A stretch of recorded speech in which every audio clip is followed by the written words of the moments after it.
আসসালামু আলাইকুম, কৃষি গল্পের পক্ষ থেকে আন্তরিক সালাম অভিনন্দন। আমি আপনাদের যা দেখাতে যাচ্ছি দেখলে আপনারাও মনে করেন হচ্ছে টাস্কি পড়বেন যে ভাই এ কিভাবে সম্ভব, এ এমনই হয় নাকি? হ্যাঁ ভাই, এখন সবই হচ্ছে আমাদের দেশে, শুধু লাগাতে হবে, লাগাই খেতে হবে। আমরা কিন্তু হচ্ছে অধিকাংশ জিনিস আমরা কিন্তু হচ্ছে বিদেশের উপরে নির্ভরশীল হয়ে থাকি। আমাদের কিন্তু নির্ভরশীল হওয়ার দিন কিন্তু এখন শেষ। আমরা আমাদের নিজেদের দেশে বেশি বেশি করে হচ্ছে আমরা লাগাই হচ্ছে এইগুলো খাবো। এই যে দেখেন ভাই রে, এ কি ঝাল!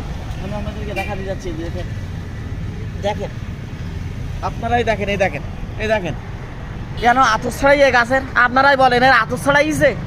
তাই যদি এই ফল দেয়, এক একটা ফলের ওজন 100 গ্রাম করে, এই ঝালগুলা, এই কাঁচামরিচগুলা 100 গ্রাম করে ওজন, এক একটা ঝাল। এই দেখেন, এই দেখেন কেন আতর ছড়াই নি, তাই এই ফল দিচ্ছে। তাহলে এর আস্তকাল এখনো পড়িই না? বলেন, আপনারাই বলেন, এর কিন্তু আস্তকাল এখনো সামনে। তাই এই ঝাল গাছগুলো হচ্ছে আপনারা বাসায় লাগান, লাগাই বেশি বেশি করে খান। ভালো থাকুন, সুস্থ থাকুন, আল্লাহ হাফেজ।